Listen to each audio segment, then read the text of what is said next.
Word. Is it a go? Yes, okay. Open script. There we go. Alright. Hello there, my name is Alice the Clown, and I'm more than a mega fan of Lord of the Mysteries. Before anything, I do have to give a heavy PTSD warning.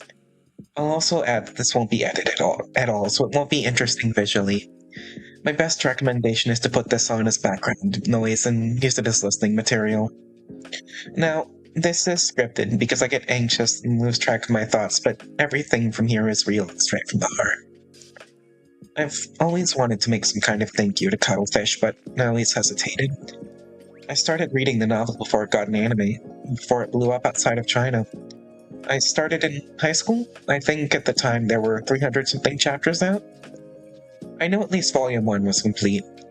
Before it became popular, I tried figuring out how to make a Weibo account, or maybe just writing a letter to send him, but I figured he wouldn't read it. I mean, it'd be in English, and it'd be so long, like this video might be, I'm not sure. So, I just never did. But now it's popular, so maybe if I make a video and add this, I'm getting anxious already, and ask others to help me spread it around or even send it directly to him, maybe someone will. I don't care if this blows up, even if it's just one view. And if it does get one view, I hope that one view will get this video to Cuttlefish. And I hope he watches it to the end, because this won't be a simple thank you. I'll be listing every way this novel has touched my art and life, and how it's helped me become the person I am, so try not to get too anxious. Let's start. First, I need to give some context about myself. Two things. One, I'm on the autism spectrum, and I wasn't identified as such until I was 21 or 22. As such, I was forced to navigate a neurotypical world without support, forming many unhealthy coping mechanisms. I'm getting anxious, I'm sorry. Many unhealthy coping mechanisms, and becoming unnaturally attached to the concept of masking. Second, I grew up in an emotionally, mentally, physically, and while I won't say the whole word because, quite frankly, I don't have the strength to say it, it starts with an S. Abusive household. Now, I want to be clear, it wasn't all the way, but I was touched regularly, and that's all I'm willing to say. As a coping mechanism outside of that... Okay. As a coping mechanism outside of shutting down my emotions, I read. I read a lot, going so far as to run 3 hours sleep nights so I could read because night was the only time I could ever really feel peace. Even so, it all felt empty. These grand stories and lovable heroes, nothing stuck out to me. I knew it was fake, and honestly, I hated it. Then, one day, while just randomly going through web novel, I found Lord of the Mysteries and started reading it, and for the first time in a decade, I cried. Not because I was in pain or because I needed to put on a show to end the pain, but because I felt bad for someone. I love Klein. I love him. I'm gonna cry here. I love him a lot. His journey has helped me understand my emotions and process them in a way I never could before. In a healthy way. The first volume is called Clown, and as you can probably tell by my name, Clown is my favorite as well as the most impactful to me. Volume 1 is my favorite and always will be. From the little things like Klein being a dumbass and choosing to look at the sun god directly, to Benson the curly-haired baboon and Melissa, to Captain Dunn, and spoiler here, the way he remembers his comrades and doomed himself to Dally. More than anything, what helped me was the clown. Another round of context time. Lord of the Mysteries has its own unique power system. With as little as possible spoilers, there's essentially different paths set of 9 tiers to them. Each tier has a name and potion. For example, the Seer path is a Sequence 9 Seer, Sequence 8 Clown, and Sequence 7 Magician, so on and so on. What's special is how people power up and the rules. For example, in theory, you can drink a Sequence potion, Sequence 1 potion. There are so many stutters, but I'm going to keep them in as little bloopers. Sequence Pump potion as a Sequence 9, but if you do so, you will go mad and die on the spot, becoming an absolute monstrosity running on insanity. With the same chance if a Sequence 9 were to drink a Sequence 8 potion, albeit with a higher chance of success. There is a way to safely progress, though, albeit tier by tier, and it's by enacting the name of the potion and coming up with your own acting principles. If you drink the seer potion, you have to act as a seer, or at least your own interpretation is a seer, so long as it aligns with the core name in each potion. Oh, I didn't add a comma there. Sorry. And each potion has their own principles, but the one that has always stuck out to me has been the acting principles for Clown. And it's, although being capable of knowing a little about fate, one remains helpless towards fate. Therefore, one might as well use a smiling face to hide all the pain, sorrow, confusion, and depression. I'll be frank, I fucking hate stories that often handle themes of depression or mental illness. A lot of the time it's used for horror or the end of some happy-go-lucky message promising as long as you do this or that, you'll be okay. And I speak from experience, with my experiences above as proof. Some of us will never be fully okay. Some of us will spend the rest of our lives struggling to be okay, fighting against scars we never wanted. For depression, medicine might work, but maybe one day our dosage will just stop working and we need to spend God knows how long finding a new one that works and adjusting to it. For PTSD, sometimes it's only about growing strong enough so the next time we remember the source, we don't freak out. Our improvement is becoming okay and hoping we can eventually become good, and I was one of the lucky ones who reached that point. I'm okay and I can feel good. Lord of the Mysteries is different. One of its themes is mental illness, and I cannot express in words how well it handles it. It's both respectful, offers advice to the point of quite literally having one of the characters encouraging another to attend therapy, and at no point downplays or exaggerates the struggles we may face. It does use an eldritch or mystical lens, but even then, it's respectful to the core. The reason Clown's acting principle sticks to me is because it's accepting. Without context, though, it can be interpreted as encouraging the act of masking. With, and I will hide it to an extent because I don't want to spoil and want to encourage others to read it. That's just straight wrong. To put it simply, and I will lightly reference the end of Volume 1, Klein is forced to abandon his life in Tingen. In Tingen. It's the starting city, one of the main ones. He's forced to go as far as to abandon his family and friends. Before he says goodbye, before he moves on to his next goal and begins his quest for revenge, he sees his family one last time and puts on a disguise. A clown's outfit and makeup, and he gives them a yellow chrysanthemum, and it hit me. For the first time in years, I cried for someone else. Despite losing everything, it fueled his determination and gave him strength to say goodbye.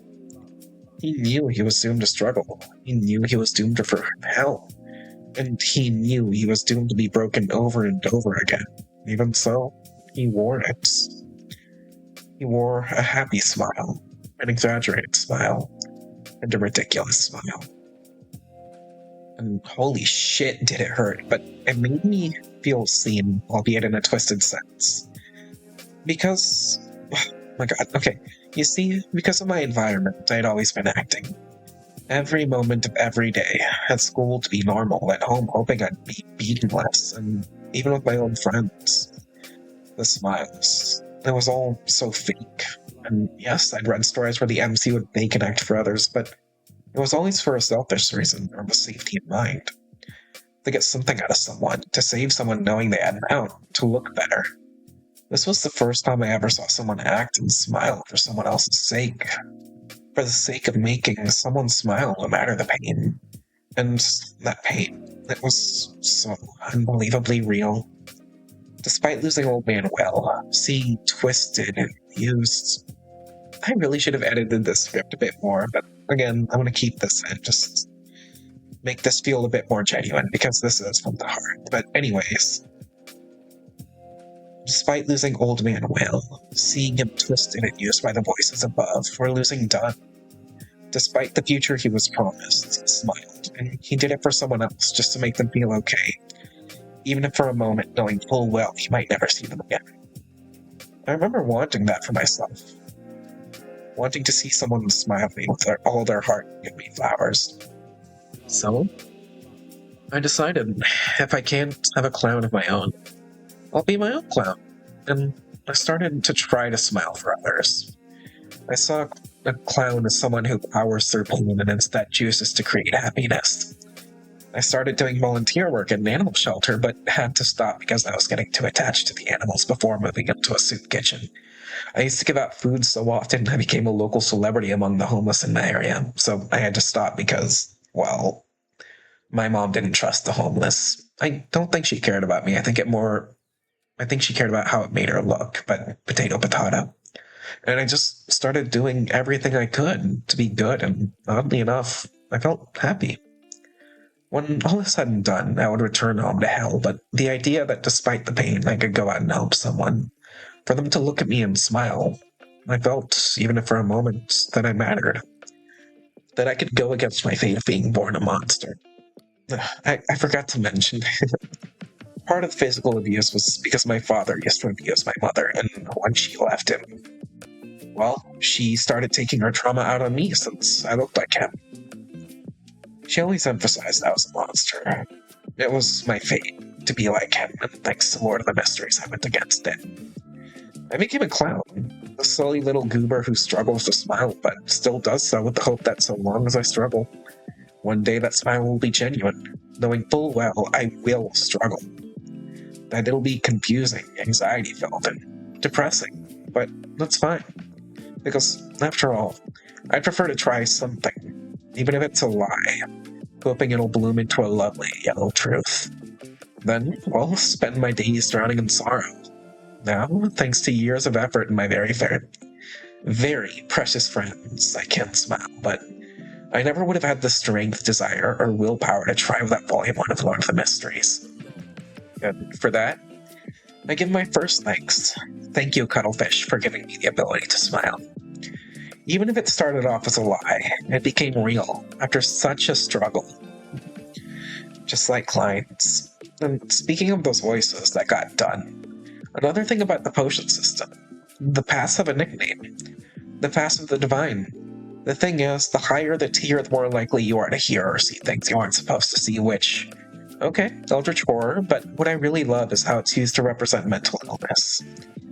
Maybe others have experienced this, or maybe you haven't. I like to call it the curse of awareness. You know exactly what's wrong with you after therapy, after working to understand, and now, because you know, it gets so much worse. Every voice becoming clearer, every memory ringing louder, and every rush hitting so much harder. I didn't know what that was at the time. I was always aware of what was wrong with me, but I never knew I was aware because I wasn't allowed to. I made a subconscious block towards improvement because in my home environment, it was a detriment. But as I read Lord of the Mysteries, that subconscious block started to crack. I associated the potion system with it unconsciously. Yes, in theory, as I drink the new potion of a higher sequence, I know more. I become stronger, but at the same time, I become more and more vulnerable to the voices of the other gods. The feelings I didn't know I had, or to feelings I should have, but can't. And in the end, once I digest that potion, even if I'm okay, even if I know there's a way to get better, I'm left to repeat the cycle. Lord of the Mysteries represents mental health in indirect ways at times, and because of that, I didn't outright reject it.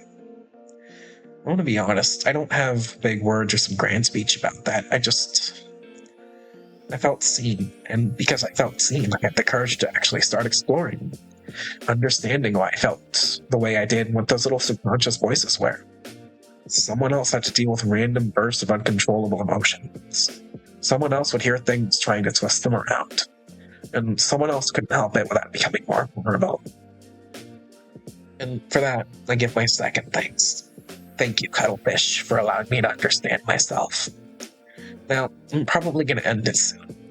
If I were to actually go over everything, I can see myself actually nerding Lord of the Mysteries for I don't know how long. Beyond what it's done to help me, it's just a world I've genuinely fallen in love with. I can name every epoch, go into the history of Evernight and her victims, every potion pathway, including their tiers, every god, every continent, every character, every interaction. Everything. But that's not the point of this video. The point is to say thank you. Maybe after this I'll become a dedicated Lord of the Mysteries tuber. I can see myself doing it. It's something I want to do, honestly. Now this, for my third thank you. This one won't be as long. Lord of the Mysteries helped me understand acting, bringing up acting principles again. Another one that stuck out to me was for faceless. You can pretend to be anyone, but you're always yourself.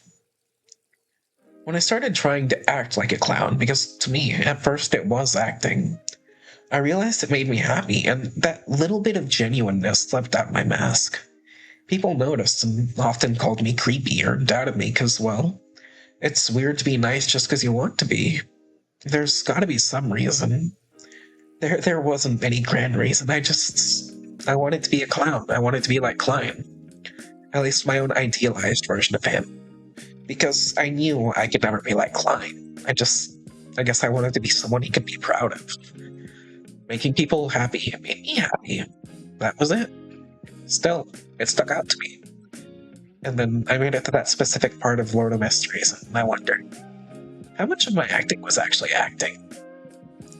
Yeah, sometimes I pretended to be normal. That was me acting, that was me masking, but then I wondered, what do I actually like if acting like a clown makes me happy? And then I started trying to understand who I actually was, which I'm not gonna lie was hell, because by high school, I had erased myself completely to become perceived as normal. Still, I tried, and I realized what made me happy was Lord of the Mysteries. So I looked for other things, and I got into Lovecraft. Then I got into video games through Call of Cthulhu. Then I got into D&D again through Call of Cthulhu. I took steps, small little baby steps into doing what I wanted, and when someone got in my way, this is a little bit embarrassing, but in my head, I'd call him as dumb as a curly-haired baboon and just kept at it, because if someone tried to stop Klein from getting coin or a good meal, I'm sure he'd do the same. Of course, there's the alter egos, German, Dwayne, and Merlin, but Klein stuck out the most. I couldn't imitate German or learn from him, since despite the abuse, I was always too soft-hearted. I just couldn't be me. I did not want to be like my father, no matter what. I mean, my immediate thing at deciding to clown around was to become a homeless food server.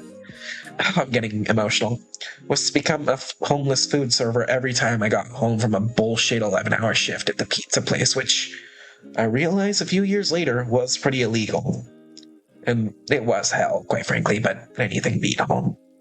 Though I do think German rubbed off on me a bit.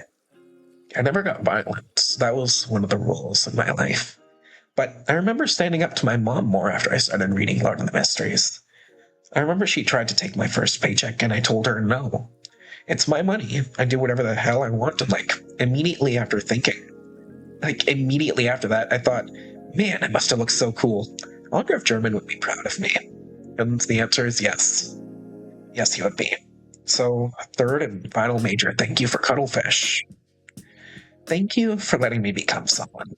Not just a clown blindly serving happiness as an escape, but as a person who can find joy in not just kindness, but their hobbies. And it's through these hobbies I met so many incredible people. There's so much more. So much more. Like how Dally and Bun held themselves back because neither thought they were good enough for each other, which I relate to, obviously. Audrey abandoning her family with that quote about still loving them after truly knowing them. That hit especially hard.